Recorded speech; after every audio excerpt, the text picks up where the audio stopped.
Governor Delbert Hosemann is going to be joining us over here on this blue mic. We also are joined by guest producer Germaine Flood in the booth. Germaine, hey, Russ. What's going on? We are having a good time, Russ. We are here with Mr. Hosemann, and I'm excited to be here with you. Absolutely. I'm getting a little bit of feedback. We are getting some feedback, aren't we? And I'm wondering where that's coming from. I'm getting a lot of feedback, Russ. It's a pleasant scraping on a chalkboard sound. I just think it doesn't want me to speak. That hopefully our listening audience is not being subjected to. I think we might be fixed. But there we go. We are headed down towards Thanksgiving. It is crazy to think that we are nearing the end of the year. Right. I said that the other day. I was trying to get some dates together, and I thought, no, next week is not Thanksgiving, and it is. Time moves entirely too fast. and there's something, I can remember being young and having people who are more experienced tell me, it accelerates the older you get. And of course, the logical brain goes, time doesn't accelerate. Time is just time. But by golly, it feels like it does. That's right. That's right. So we launched this program about a month ago, and we said then that we wanted to have conversations about the ideas and the people that are shaping Mississippi's future. And certainly as part of that, to get to know the people who are shaping Mississippi's future. Our guest today certainly falls into that category of someone with a long record of public service that has been involved in shaping policy in Mississippi. He is the father of three. He is a Warren County native.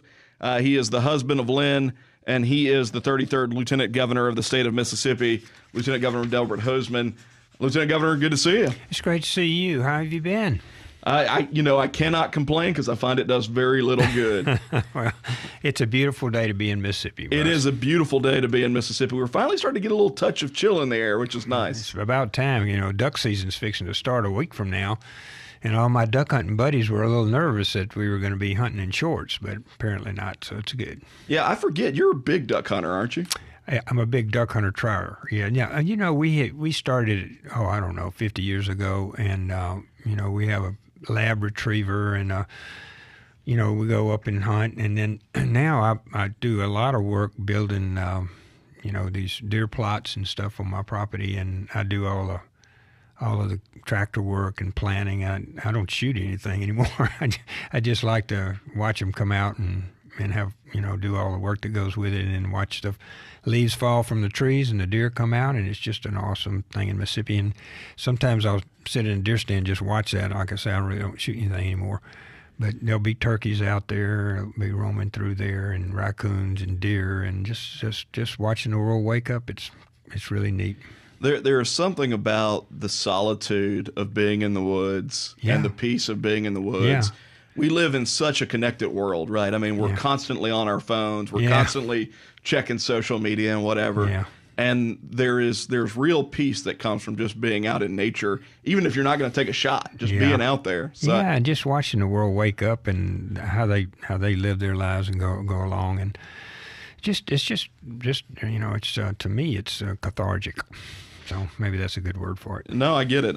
One of the things we said we wanted to do with this program is not just to talk about policy, and we're going to do that today, right? Good. We'll tackle some of the big issues. There are conversations going on around state retirement. There are conversations going around Medicaid, education, taxes. All these things are in front of the legislature. Yeah. But beyond that, we kind of want to understand what makes the people who are in the positions that you're in tick. And so I wanted to just ask you, I mean, you came up in Warren County, is that right, in Vicksburg? Or? Yeah, we grew up, our history's pretty level. My daddy's buried in Warren County, his daddy's buried in Warren County, and his daddy's buried in Warren County. We've been there a long time. Actually, our great-grandfather, I think, fought at the Battle of Vicksburg. So we grew up in Warren County, and a lot of our time was spent on Eagle Lake, which gives you an indication of how I feel about the Delta. Eagle Lake was an oxbow lake, and we usually had to take a ferry up there. Now there's a road to it, but we took a ferry up there, and we spent a lot of summers running around. I can remember the first time they let me go on the boat by myself with a 7.5 horsepower Johnson motor. I thought I was Christopher Columbus right all over the lake. But we grew up in the Delta like everybody else, and then I applied, and it was successful in getting in the University of Notre Dame, and none of our family had ever been there, and I had never been there. I had just read about it a little, mainly in a Sports Illustrated, actually. They lost the national championship the year before, so I went on and applied, and I really, thought it'd be, I didn't know what to expect, actually. The first time I ever saw the Golden Dome was when they dropped me off with my suitcase out front. And so I ended up just walking on campus, and I didn't know anybody, and I think there was one other, maybe two other people from Mississippi, and one of them left. So it was cold early. But it was a unique ability to meet people from all over the country. And if you remember, back then in the late 60s, Mississippi was going through a lot. We had the Philadelphia and the dam, and our workers were buried in the dam, and there are a lot of other issues. And it forced me to be able to explain Mississippi to people from Chicago and New York and wherever, to explain ourselves, and probably in an area that I wouldn't have had I been in a local university. And so it made me, I think, in many ways, maybe love the state more and realize what we had, and the fact that we were getting a lot of negative press, and a lot of it was deserved, actually, at that time. But we've come so far, Russ, since then. I came back, went in the Army, and then went to law school at Ole Miss, and then went to New York University. Lynn and I went there for the Masters of Laws and Taxation, and so we came back and started practicing law here, and ended up working with a regional firm. It's so interesting, your experience at Notre Dame, though, because, I mean, obviously I'm a little bit younger than you are, not dropping any secrets. But, I've had a chance to live in New York, had a chance to live in D.C., Nashville, New Orleans, and I've always been drawn back to Mississippi. But I think you're right. In each one of those places, the experience was one that made me sort of grapple with what it meant to be a Mississippian, and also made me proud of a lot of the progress that's been made in Mississippi. And certainly when I was practicing law and was traveling around the country, I saw that too. People come with a set of assumptions about what Mississippi is. Or did they ever? And back then, some of those assumptions, I mean, we had, we weren't, but like after I left, probably 3 or 4 years from James Meredith getting into Ole Miss and all that went on there at the university, and the many other issues that we had in the civil rights era. And it did force you to have an internal look at yourself and at your state. And I still loved what I saw, and was willing to, argue that we were better than some of us. Most of us were better than some of us. And when I got back, it's given me a perspective on today, Russ. And I don't know whether if you have anything you want to talk about, I'm happy to do that. But right now, today, Russ, if you go with me, I'll be in the Delta this afternoon. I'll be in Tupelo tomorrow. I'm on the coast. I've been to Van Cleve and all over.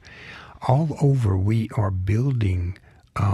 We have a solar-powered plane that's being built in Stennis that was up the last 22 hours without any engine. It's just solar-powered, and it's doing great work for the military. And we have this torpedo that's being used in the Gulf now, in the Gulf of in Saudi Arabia and Yemen, and where we are able to judge what's going on, run by solar power. And we're building the best glasses in the world now for veterans in Ocean Springs, and we're building a new can factory, best aluminum factory, and a new battery factory in Marshall County in North Mississippi. And this AI is a staggering thing. I met with the head of AI the other day. They are completely leased this Amazon facility that is a $25 billion investment up in Madison County, and they're completely leased. So you know what's going to happen. They're going to build more of them here. But the reason I go through that kind of litany of what's going on is to tell you that the spirit of Mississippi has changed. Back when I was arguing about our lives back in the way our state was conducting itself, or some of them were, back in the 60s, is not relevant anymore. There's a new spirit here. And one of the most important things to me, Russ, is that we're not looking over our shoulder anymore. We're looking at the future, the things that we're building with the Amazon, the things with the military, the things that we're building, all kinds of factories and whatnot. And we are a big neighborhood, and the world has discovered us, and they want to come be with us. And this has happened in half a century. That's what's going on. So I'm getting that feel. I guess I'm a senior enough to know how it used to be, to know now what the positive changes are in Mississippi. But we got a great state. People want to come here. Our economics are good. It's a big neighborhood. Our climate is good. We have the world's best soil. We have water, oceans, you name it. Entertainment, you got it. We have it here in Mississippi. And it is being discovered not only by Toyota and Nissan, but all of these other innovate groups that have come here that are doing these really spectacular things. So I'm really honored to be a part now of what's going on in our state. Everybody needs to be really excited about it. It's a new spirit here, y'all, and you can feel it in our state. We're not so much worried about having to defend ourselves as now we're having to sell ourselves on how good we are, and we can compete with anybody, whether it's making glasses for the military or making solar-powered airplanes. We can compete on everything. So it's just a different feeling. I don't know how we got into that. I mean, I think that's true. I think it's great to see the way that you're thinking about the future of the state of Mississippi, because clearly we have made a lot of progress. And, not to talk down on Nissan and Toyota. They've created wonderful jobs. They're great companies. Put food on the table and have changed local economies. There is something game-changing about Amazon picking Mississippi, right? Yeah, right. And I think it caused the world to go, okay, they're not just a manufacturing state. They're a state that can do advanced technology. Yep. And that's the kind of thing that I think creates a new buzz and excitement. When we get back from break, I want to talk a little bit more about this idea of how do we create an environment? You've got 3 kids, 8 grandkids, I believe. How do we create an environment where your 8 grandkids want to be located in Mississippi, where people from across the country want to come to Mississippi? We're talking with Lieutenant Governor Delbert Hosemann on the Sit Down with Russ Latino. Right after break, we'll get into how do we grow from where we already are.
Welcome back to the Sit Down with Russ Latino. Every Wednesday at 10 a.m. you can catch us on all of MPB's radio stations across the state. You can also find us online. There's a live YouTube stream, I believe.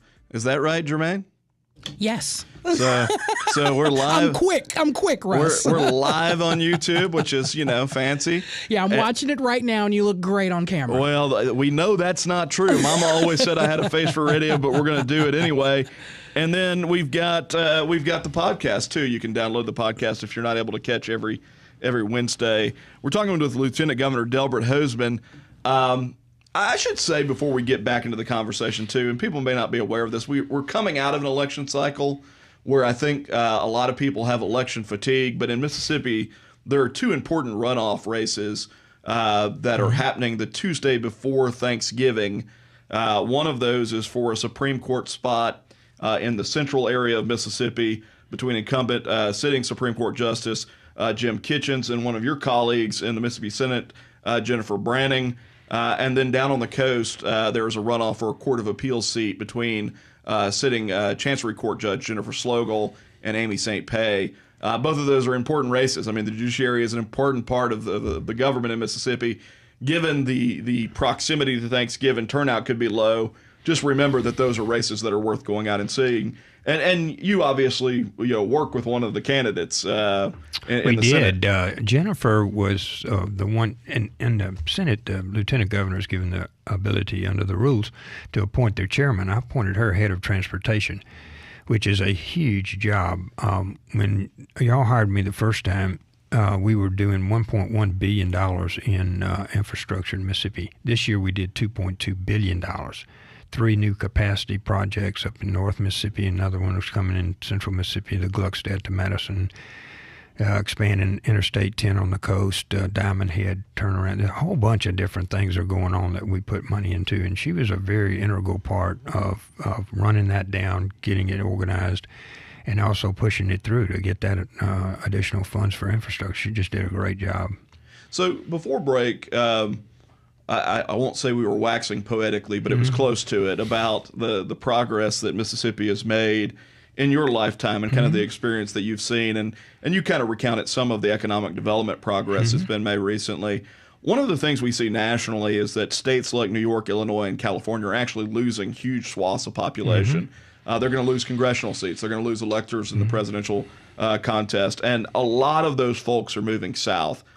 We've not seen the population gains in Mississippi, though, right? There's been a certain level of stagnancy, for lack of a better way to put it, when we think about our population here. I'm curious, as a father and a grandfather, what are the things that you see Mississippi doing now that is going to change that and make Mississippi a place that natives want to stay and that people who are from outside of Mississippi want to come? And what are the things that we could be doing better?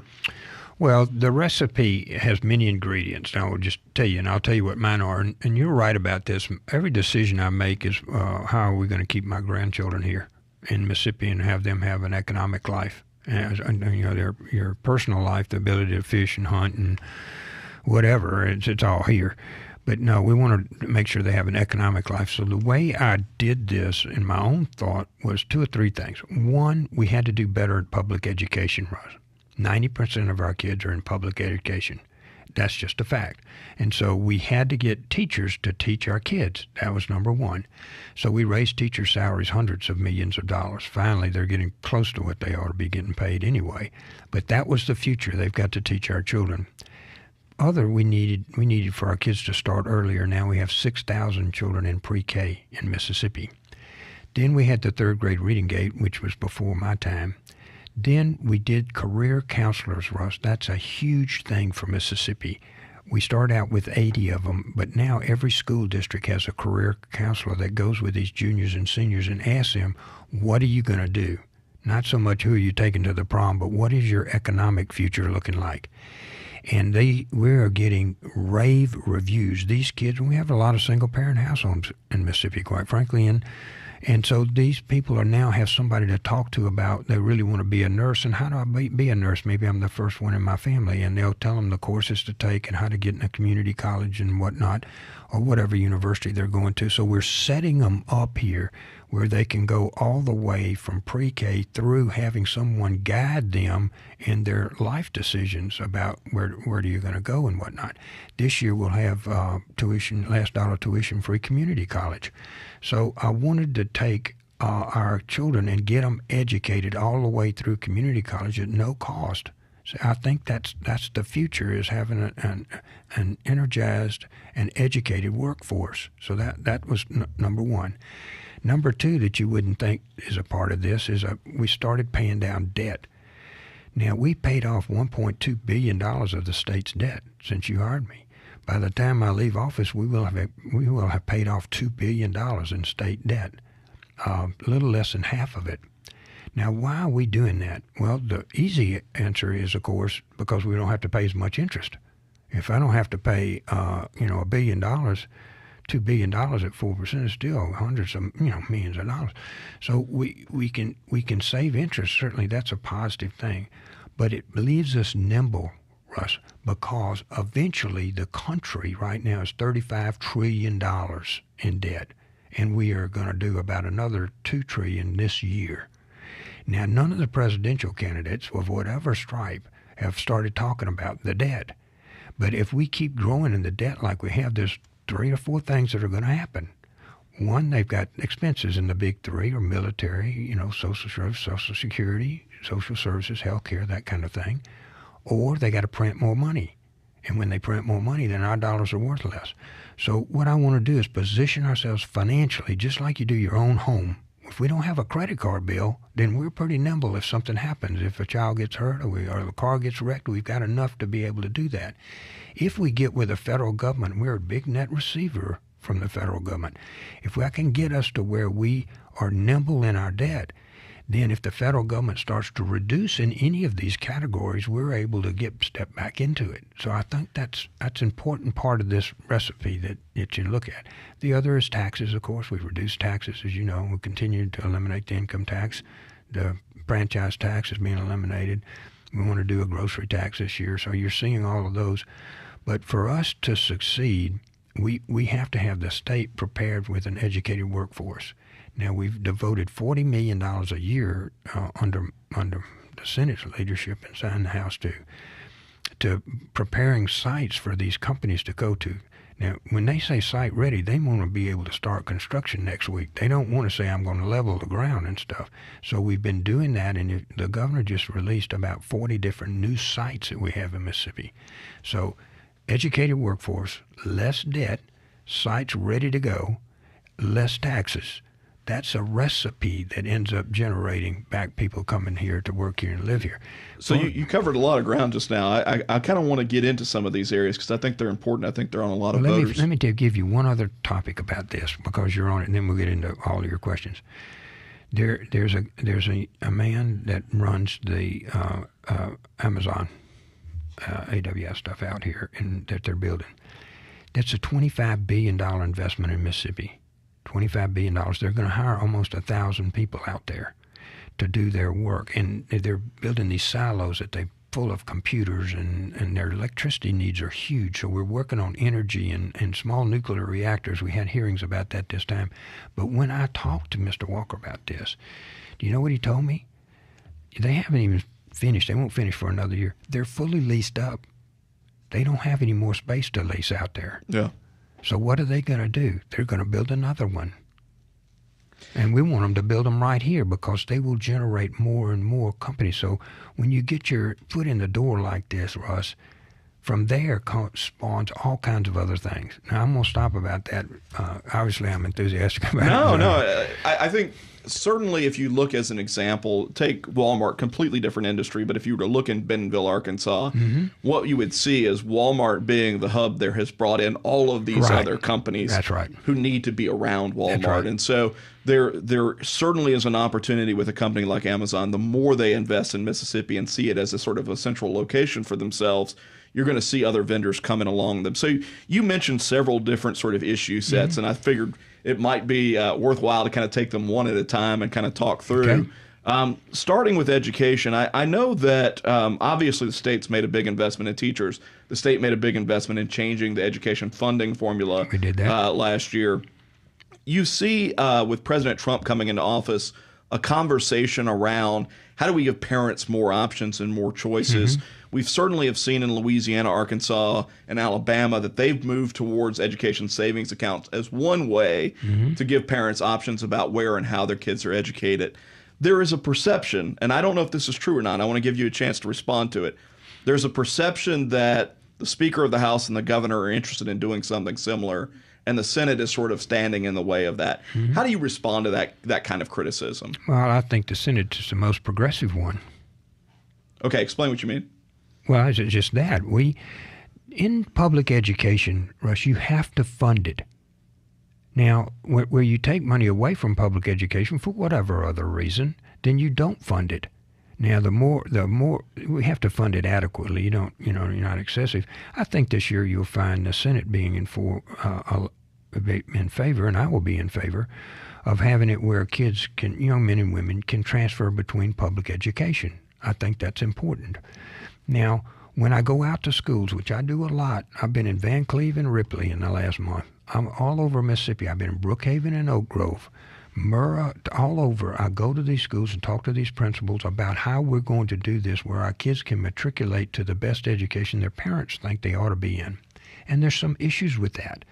Some of them are just the geographic limitations of taking somebody from the Delta and driving them to Madison or whatever. And some of them are logistical. Now, there's some farcical idea that you can just take a bunch of kids and put them in Madison schools, which is a great school district, or DeSoto, or Oak Grove, or down on the coast. They all have great schools. You can't do that. The class size becomes a problem. If they're trying to keep their kids at 22 and you're going to dump 100 kids in there, what do you do? Well, you got to hire another teacher. Well, where are you going to put them? You got to build another building. And when you transfer these children, you transfer about $6,800 or so, and that doesn't cover the cost. So you're talking about open enrollment, public to public transfers at this point. Absolutely. And I think we were going to do that this year, and I think we have to be prepared to assist these, the ones that people are going to matriculate to. We have to be able to assist them. And we have to realize, and I'm speaking with every one of these superintendents, they want to say, look, we're happy to have any kid here, but we have some capacity things. I sign up my teachers, and for example, in March and April and May, don't show up here in August with 50 kids. I won't have a teacher.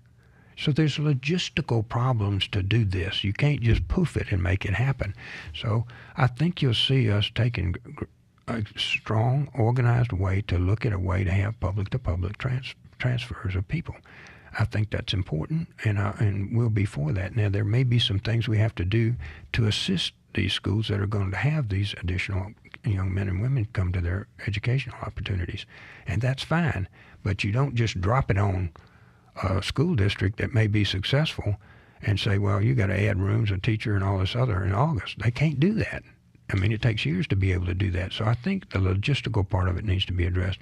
I'm sure we're going to have portability, at least from the Senate. I believe we'll have portability on all of this, and I think that'll happen this next year. Yeah, I think the way that it's worked in other states that do open enrollment, and we're at this point we're talking public-to-public transfers, which is separate from the conversation around like an ESA, which allows a student to go to a private school with their allocation of funding, right? Like if you look at Florida, 48% of their students are either in a private ESA type program or they have taken advantage of public enrollment so that they're not going to the school in the district in which they live. But that didn't happen overnight, right? The matriculation, if you will, of people moving between districts takes time. And like in Mississippi, there already is a law for open enrollment. It just requires both the sending district and the receiving district to agree. And I think the thought process has been that the sending district shouldn't have veto power. If a school wants to take a kid and has capacity to take that kid, and that kid's parents want them to attend that school, that ultimately the receiving school should be the one that gets to make that decision. I think that's correct, and I think that barrier will be removed this year. Gotcha. And on the private front, when you look at what Louisiana, Arkansas, Alabama have done, do you look at them as, okay, well, this is something maybe we could learn from and maybe adopt in Mississippi, or do you look at it and you think they've made the wrong decision? Oh, I haven't. I've looked at some of the Arkansas thing. It's kind of a gradual where they let the military in, I think, or something like that. It's not just complete shuffling. But there are pushbacks. I have a letter that was sent to us that all the private schools are opposed to this. And that's pretty telling, that the schools are opposed to it.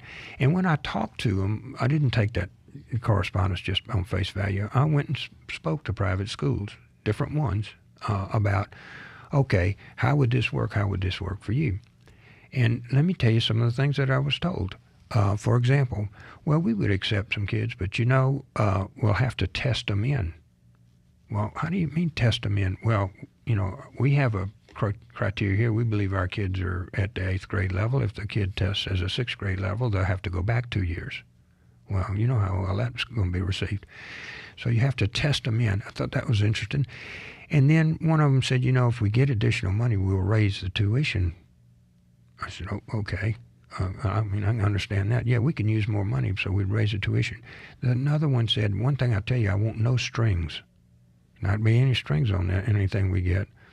And I said, well, if you get state money, and there probably will be some strings. And no, we don't want any strings on us.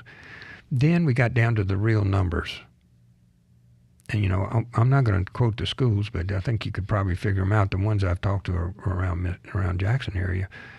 Some of the tuitions are $12,000, $15,000, $17,000, $20,000 a year, and you're going to get $6,900. So who makes up the difference?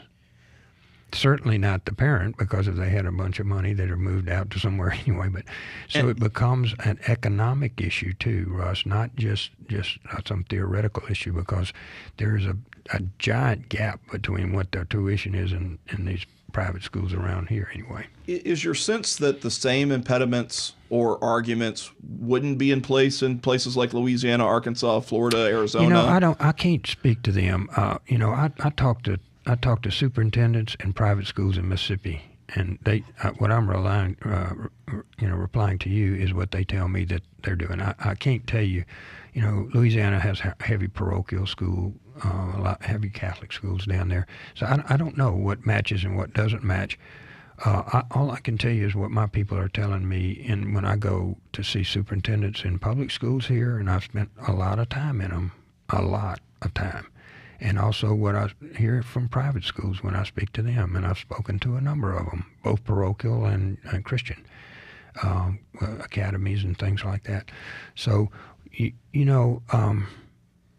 have to structure what's in your best interest for your own people. So I like to listen to my people. It's good to see what other people do and how Florida may run it or somebody else, and maybe that gives us some ideas. But I also have to face the headmaster of the private school and the principal of the public school. So I try to listen to my people here. I think this is one of those issues that, as you see sort of federal leadership like Trump and others push, you're going to see more states consider it and sort of grapple with what is the right sort of formula, if you will, for making sure that parents do feel like they're empowered to make decisions, but simultaneously, to your point, to make sure that whatever we're crafting works for Mississippi. And I think you start with 90% of them able to do that. What's that? 90% of the kids are in public school. So if there's no barrier, hold back by, and I agree with you, there's no barrier to the departing school holding somebody up, then 90% of our people are going to be able to go wherever they want to go. Yeah, and I think the question there, though, is are there students? And I think this is part of the conversation. It's like sometimes it becomes a conversation that's public schools versus private schools. And I think that's really does a disservice to both, because there are phenomenal public schools doing really good jobs, right? Both of my kids are in a public school that just won a Blue Ribbon Award, right? And so one of two in the state that won a Blue Ribbon Award for academic excellence. There were another two that won for improvements that have been made. And so there are great public schools in Mississippi. I'm a byproduct of public schools in Mississippi. I think by the same token, they're really good private schools. And you've got kids in both environments that would do well in one and not the other. And so I think the calculus, at least from my vantage point, is how do we recognize that every kid is different and might have better opportunities in different learning environments, even if they're in a blue ribbon school right now, if it doesn't work for them, and sort of figuring out the balance. We're doing that already, with our ESAs and whatnot, where if you're a special needs kid, you can get your special needs child, you can get the funds to go to a private school that would accommodate the special needs that you may have, dyslexia, autism, the other things that are doing. So we're already doing that in Mississippi. We're taking kids that may have difficulty in finding the right educational opportunity in their school. You're able to take the funds to another location and whatnot. This discussion will be had during the legislative session, just what you're talking about here. most all of our, when you have 90% of the kids in public education, you should anticipate that the people that elect the members of the legislature are 90% of them. So they're going to be watching for their own children and whatnot, and which is healthy. And I do think we'll have this portability much easier to go forward. I think we'll continue to have these dollars available for kids that need special treatment and whatnot. There are some people are in school districts like where yours are that have great public schools and great private schools. And so you get to make a choice whether or not to do that.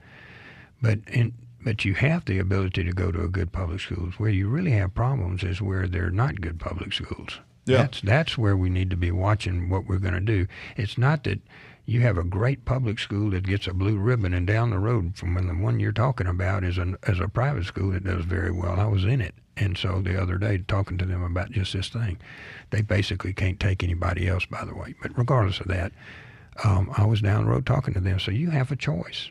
You have a great choice. Some Mississippians don't have that choice. So we're going to take a very brief break. We're having a good conversation with Lieutenant Governor Delbert Hosemann about education. We come back, we'll touch on Medicaid expansion, maybe touch a little bit on the tax policy that you mentioned. You're listening to The Sit Down with Russ Latino. We'll be right back.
The Sit Down with Russ Latino is where complex issues meet real conversations. From politics and policy to culture and community, we break down the news that shapes your world, one sit down at a time.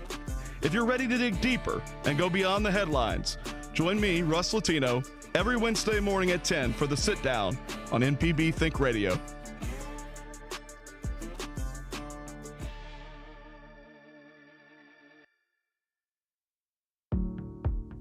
You're listening to The Sit Down with Russ Latino on MPB Think Radio. To join the show, email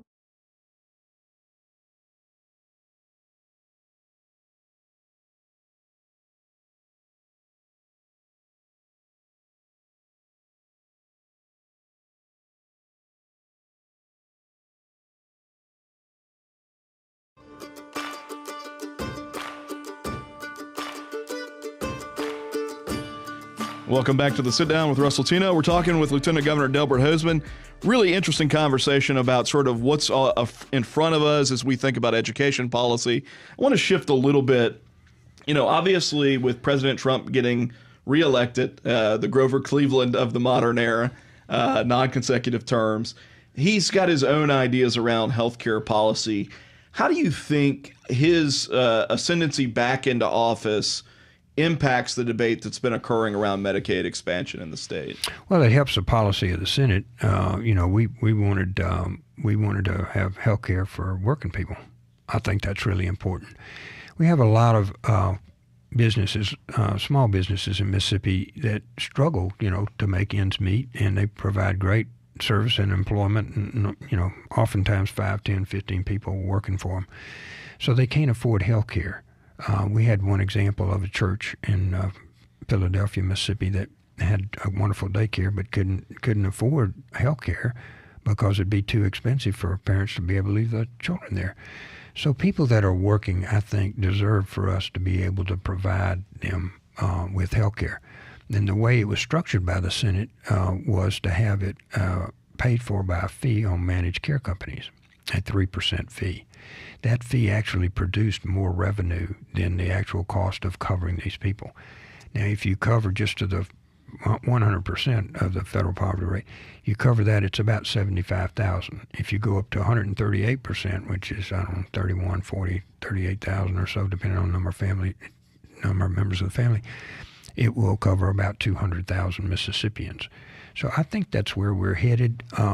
There was a lot of discussion, and the Democrats killed it in the House and went back and forth and all that other, but there's a lot of discussion about that. But President Trump, I think, has been really clear that he prefers a work requirement. In my discussions with both Arkansas and Louisiana on this matter, they're both applying for a work requirement because for a number of different reasons, some economic, some others.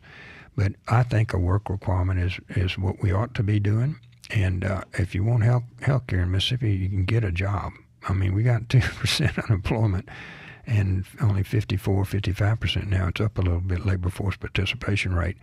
So I think our first step forward needs to be that we have one that is paid for, and we provide health insurance for individuals who are working. And there's several reasons for that. It'll save our rural hospitals that are going broke. So certainly that would be helpful to them, have an economic stream for all these people that are uncompensated care. But in addition to that, a healthy person continues to work and continues to take care of their family and participate in the community. When you're not healthy, then you have a whole bunch of other issues, or you have somebody trying to take care of you. So basically, you have two people out of the workforce.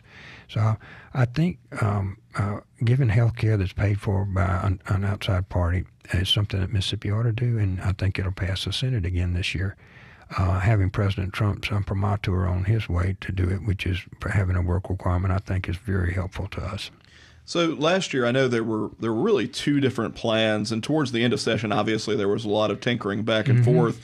But the Senate's plan was essentially to do what I would call a partial expansion up to 100% of the federal poverty level for able-bodied adults. I mean, we should say that the existing program was kind of designed for the most vulnerable populations: kids, pregnant women, disabled folks. They're all still covered, right? But the expansion that happened under the ACA was to allow people who were able-bodied adults, people who could go out and work, 16 to 64, to qualify, up to 138% of the federal poverty level, full expansion. What you guys in the Senate proposed last year was to go up to 100%. And, I would say in a lot of ways, to me, it made sense in the sense that the 100 to 138% population is already eligible for ACA exchange plans, private insurance plans that are fully subsidized by the federal government right now. And so your plan was to go to 100% and to have a work requirement. That's correct. For people in that bracket. And then the House plan was to go to 138%, and it had a work requirement, but it wasn't contingent upon the work requirement getting approved. Basically, if CMS said no to their work requirement, full expansion would still happen. That's correct. As you think about where those two proposals were, where are you today in thinking about what the solution is? Well, I think you're going to come back with the Senate plan again. Clearly, that we have a work requirement now up to the 138%. There are differing numbers there on whether or not you keep the Advantage care plans or you go back to just Medicaid being paid for. Under the scenario of the fee that we're charging, or 3% fee that we're charging, we will have sufficient funds to maintain up to 138% if we decide to do that, if that's what the House and the Senate decide to do, at no cost to the taxpayer. So we may well be able to put them all on Medicaid up to that level, Now, again, these are working people. This is not moms that are sick or children that are sick or any of that other kind of stuff. These are working people. There should be enough money to cover that as well. So we'll see how it falls out this year. The Democrats didn't want any work requirement, and I think that's pretty much basically ended up killing the transaction. But now that we have a president, and there was a lot of questions, if the Democrats get back in, they're not going to allow a work requirement, and all this is a waste of time, and we shouldn't be dealing with it, and a whole bunch of other negative stuff.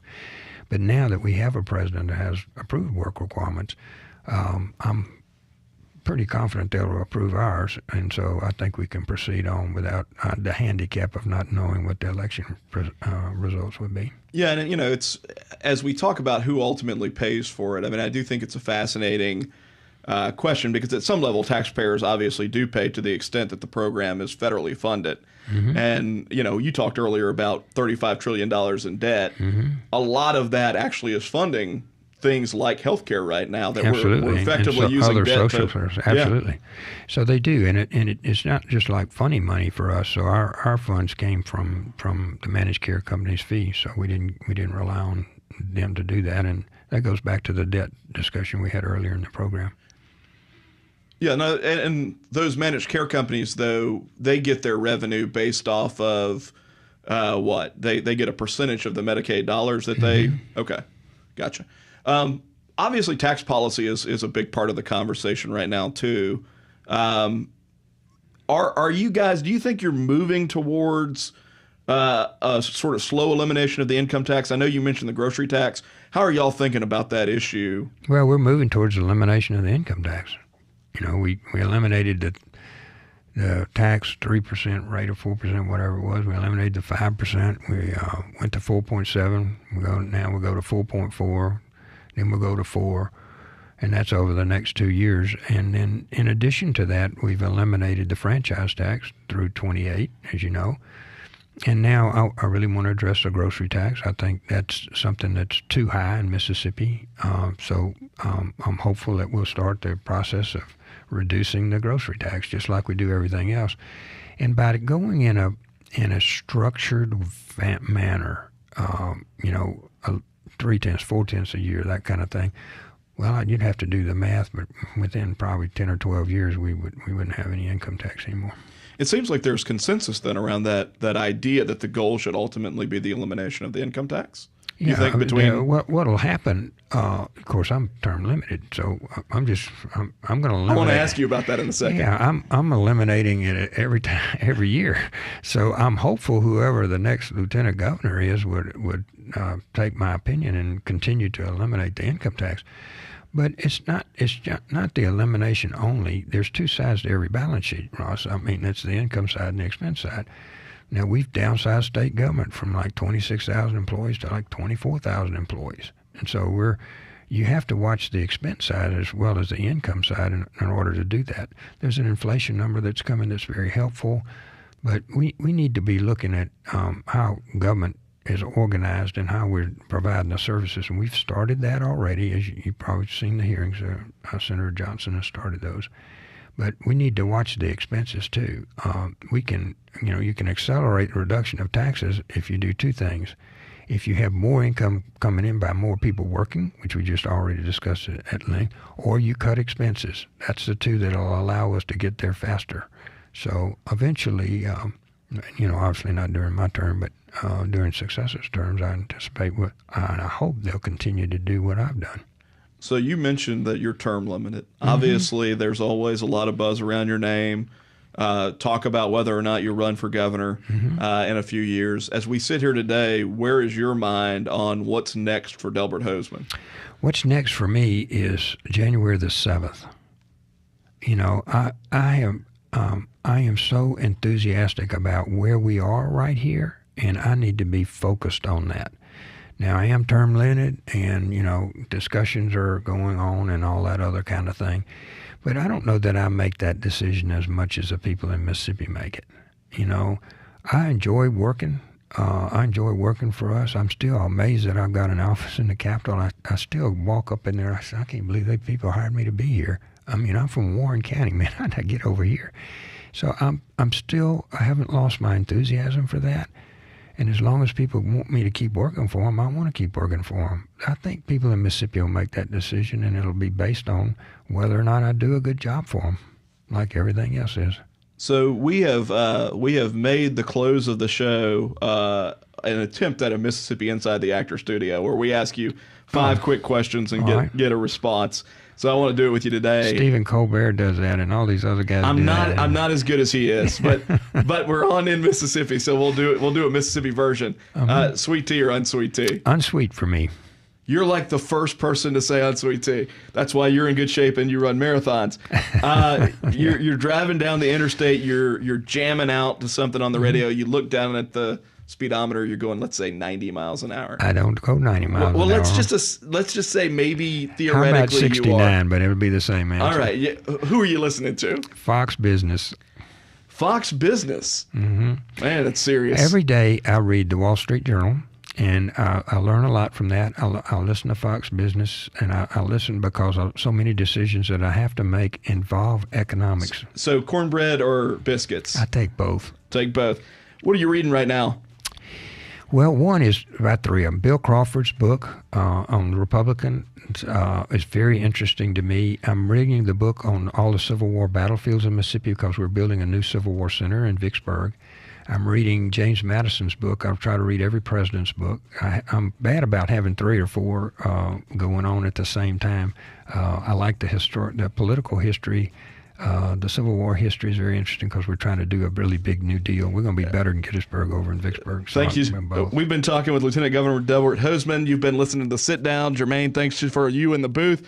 We'll be back next Wednesday. Hope you have a good week.